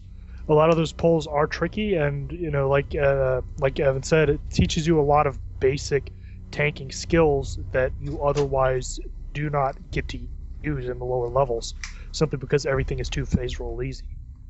I will say that a lot of those mechanics are to some degree rendered irrelevant, especially if you have a fully heirloomed team who can basically just wander through the entire thing with no effort. There are some mechanics that haven't been mentioned yet that I thought were good, although once again they've become irrelevant with heirlooms. For example, I know the Watchkeeper at the very beginning has a couple of healers with him, and if you don't kill those guys first under normal conditions, you will have a bad time. But that's not much of an issue nowadays with higher DPS. It was a lot better back in its day, but now it's just kind of a very bland dungeon gameplay wise, simply because power scaling killed it.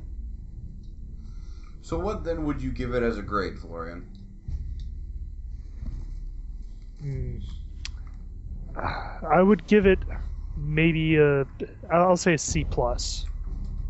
it has good things to teach beginner tanks, but it doesn't. It no longer has anything relevant for healers or DPS. For them, it's just kind of a tank and spank, laugh your way through it, and kill everything dungeon. And Evan? Okay. I will give it a C minus. I have to say that past the being able to pull too much trash on this dungeon, I am just so unimpressed with it. I've never been impressed by this dungeon. The gameplay in this dungeon is, to me, completely worthless. So, but I do enjoy that the trash is something you have to consider. And so that does give it a little bit more credibility for me. Not a whole lot, though. So C minus. Evan, what about you? I gotta bring the gameplay up a little bit. I'm gonna give it an A, honestly. And Wow. This is only because I'm not going to take into account how much of a face roll it is now because of the power scaling. I feel like that's a trap, and we have too many old dungeons to say it would be good if, you had to work, or if the bosses didn't drop in 10 seconds. I have quite enough experience in this place to know how it was in its heyday when it was relevant content, so I can base my opinion on that and say, hey, this place has got a lot of great features, a lot of great mechanics that hadn't been seen up to that point. I think it's pretty successful in what it sets out to do, which, as the first dungeon of an expansion, is to give you a taste of what the expansion's dungeons 5-man are going to be like, and I think it delivers on those aspects. So I don't feel bad at all giving it an A. Standing by that. That's fine. The only reason that I don't give it more is because I did play it back then before the power creep and everything happened, but the bosses were still, like, trashes are not what defines a dungeon, and unfortunately this is a dungeon that is defined by its trash, not its bosses. The bosses are all really easy, complete jokes in my opinion, that just kind of get blown over. Even before the power creep happened, they weren't really an issue, just because their mechanics weren't relevant enough. So that's what really hurts it, in my opinion, is that the bosses just don't bring any game to the table. But that does still give the gameplay a B minus, thanks to Evan's out of nowhere A. So Florian, then, would you please give us the steps into lore? I would love to do that. Unfortunately, it's going to be very difficult because this place's lore is almost non-existent. I'm gonna say almost non-existent. You're sent here on a quest to sort of soften up the Hellfire Ramparts, to, I guess, prepare for a bigger invasion of Hellfire Citadel itself. It's not really specified, but I would assume that's the logical conclusion. All of the bosses, they're not actually characters that matter in lore. They're just, I know you and I have talked about this before, Michael, where it's like a boss number 17 and he's just kind of there. There's a filler boss. All of these bosses are that boss. Boss 17. They're all boss 17. They're just kind of there. They technically have a lore that you can read, but it's almost nothing, and they don't really do anything of any importance. Right, yeah. Yeah, I mean, it's just a kind of a filler. I went and looked up the lore. Watchkeeper Gargamel was assigned there by Kargath Bladefist. He's got blades for fists, and that's the thing. I mean, he's supposed to be in charge and make sure nobody gets through the Citadel. And then you have Omor, who is an emissary from Illidan, from his Burning Legion convoy, and he's there to keep an eye on the Citadel, I guess. And then you have Vazirdan, who has his Nether Drake, and his job is to run messages between the Citadel and the Black Temple. So they all have like a kind of a place in the grand scheme of things, but that's, I mean... They still feel irrelevant? Yeah, I mean, you don't have any kind of consequence from killing these people. I mean, the Black Temple's suddenly without its messages from Hellfire Citadel. I mean, what consequence is that? And we learned that, it's of no consequence because we go and wipe out the Black Temple anyway, and we wipe out the Hellfire Citadel anyway. Right, and I mean, it's not like there's not an entire island of Netherwing Drakes ready to fly more messages over here. Yeah, I guess not, So... The thing on I think we this... kill this guy, and somebody gets in trouble, and that's it. I'm going to take a small minor tangent of a complaint that I have about the game in general, of that, like, Florian made a good point of that we're, like, softening it up, but the thing is that us as heroes do the entire thing. Like, it's very rare that we see the armies of the Alliance or the Horde actually do anything in regards to any of the places that we take over.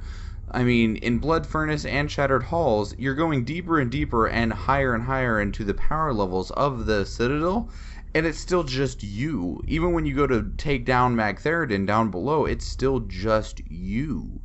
So, I mean, while, you know, maybe we are weakening them up, well, all we're doing is weakening them up for ourselves.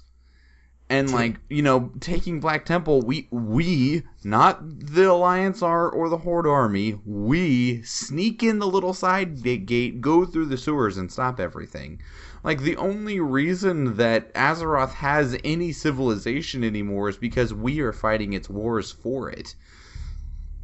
In little 5-man groups. Yeah, in little 5-man groups. You know, just send in the champions. They'll take care of things. We've talked about this before, and we were talking about how what we experience in the gameplay side, it should be reflected in our minds in the actual story. And it's not just us going in with 5 people, or it's not just us going in with 25 people in a raid. It is the combined strength of the Horde and the Alliance armies entirely doing the thing. Not just us in a 10-man raid, you know. Didn't we talk about that in a couple of episodes ago? Where probably this is Blizzard saying when you go and kill Cthulhu or Yogg-Saron, it's not just you and your 9 buddies. It's what the Alliance and the Horde have been working up to for the entire expansion. This is the culmination of the story, and you have to imagine it as like this joint effort. You know, huge battle, honestly. But it isn't always that way, though. I mean, while sometimes they do kind of hint at it that way, there's many times where it is just us. We went in to stop Yogg-Saron and Ulduar. They kind of like busted open the gate, and we had, you know, like the little bit of the force right there trying to get through the Dark Iron, the Iron Dwarves or whatever. No one followed us in, though.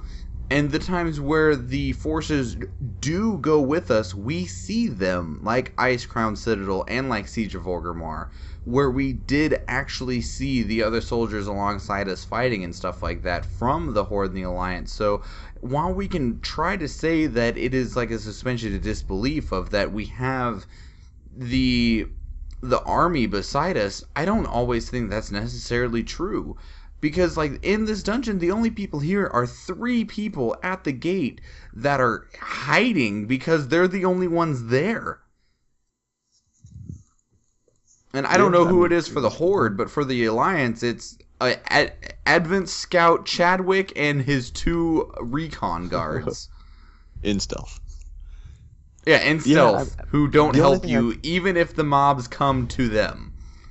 The only thing is that I'm thinking is that the ramparts of the Citadel extend further than this instanced zone, and where we do soften them up by taking out these 3 high-priority targets and ruin their leadership structure, then Honorhold or, you know, Thrallmar, those grunts come in and mop up the rest of the ramparts in general, the parts of the ramparts we don't see, you know, and it softens up the Citadel so that we can infiltrate the Shattered Halls, you know, when otherwise we might not be able to, theoretically, if you suspend your disbelief enough and try to choose to believe that. Nothing alludes to that, though, which is a problem. Like, if that's true, that's fine, but nothing even gives us that impression, which is where a lot of the problem that I have comes in at, because, well, like I said, nothing even hints towards that. Lore's a D from me. The lore of the place is...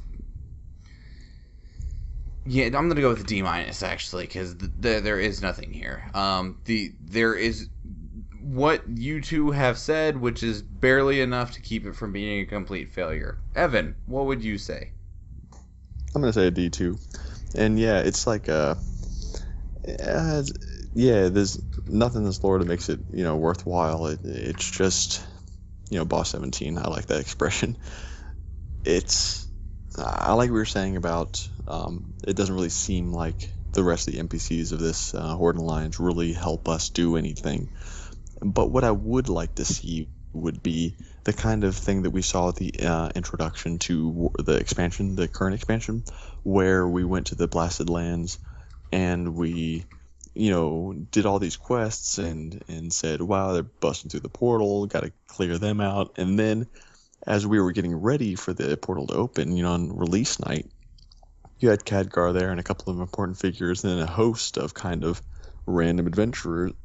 And then when the hour hit, you had the cinematic scene watching everybody rush in there, and then a huge army basically, and then we're going through this whole dungeon or the whole introductory experience together, and then we all run for the boats together, and it's a lot of Horde Alliance, and you can see that we're all doing this kind of together. I felt like, I'm trapped in this random dimension with these people who all went into the gate with me, and we closed behind us, and that was a cool epic feel, and I really felt surrounded by these non-player characters that were important to the story. So yeah, you don't have an important you don't have that same kind of feel in these old expansion contents, but maybe moving forward we see more of that.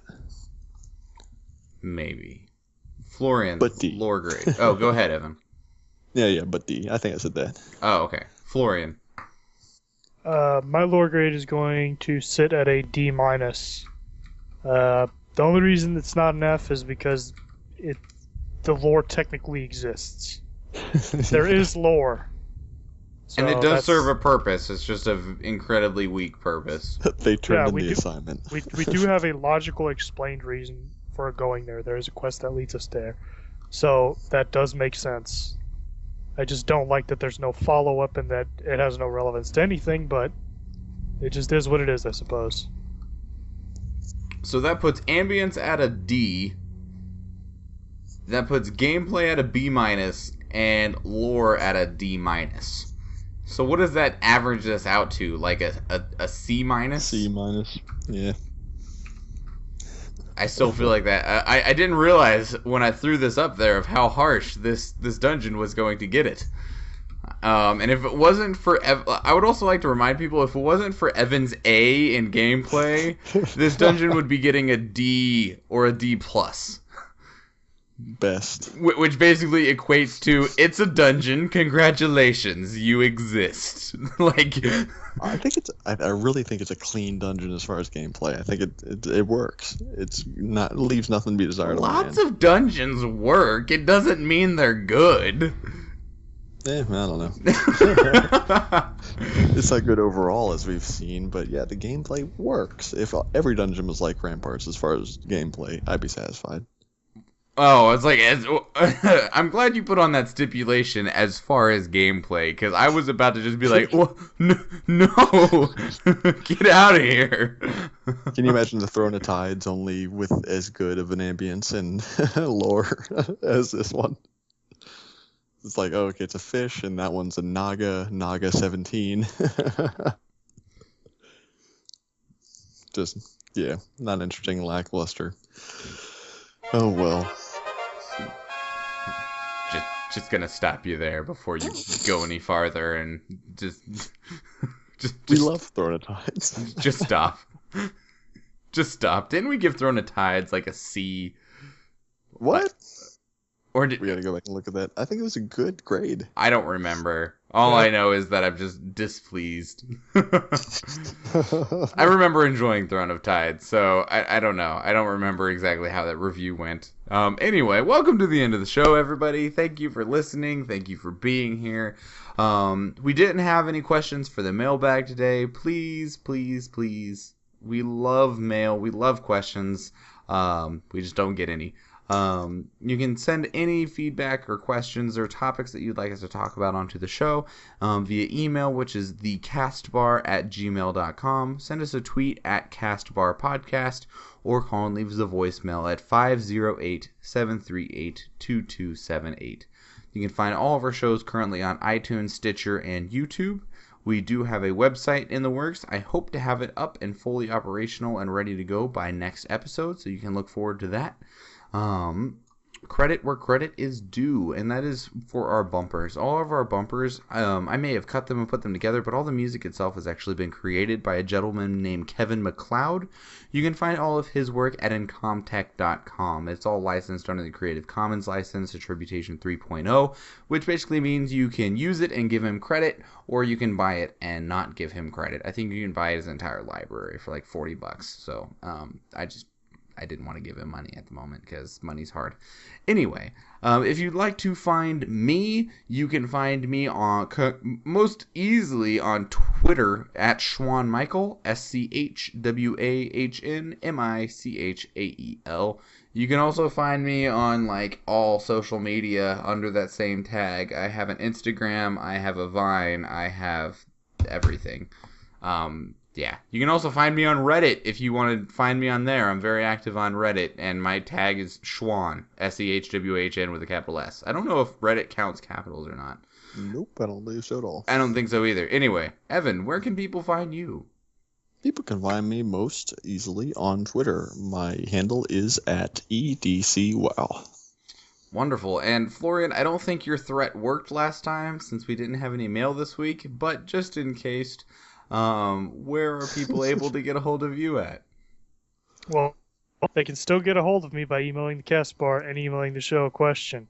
And I will stand by my point. I'm not giving you my Twitter until you send us mail. We're thirsty over here for Florian tweets. I refuse to hold back on my threat. I mean, that's what the kids want these days, right? Social media? Something like that? As a quick little bonus note, I would like to point out that some things in Warcraft are really funny. Like, the very first bridge you go to in Hellfire Ramparts is like this giant metal bridge that is like just some metal plates slabbed over some chains, and there's sections of it that there's nothing beneath your feet, and you're just standing there like normal. Like nothing's wrong. D-. It's just like big giant hole in the bridge, and you're just standing on top of the hole like there's actually something beneath your feet.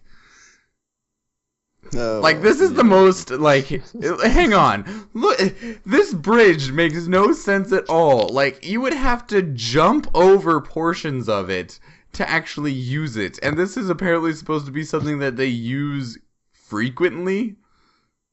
Well, maybe it wasn't made for your little tiny human feet. I mean, get some big old orc feet on it. Orc are not that much bigger than humans. Anyway, alright, guys. Let's get out of here. You guys have a good week. I will see you next week.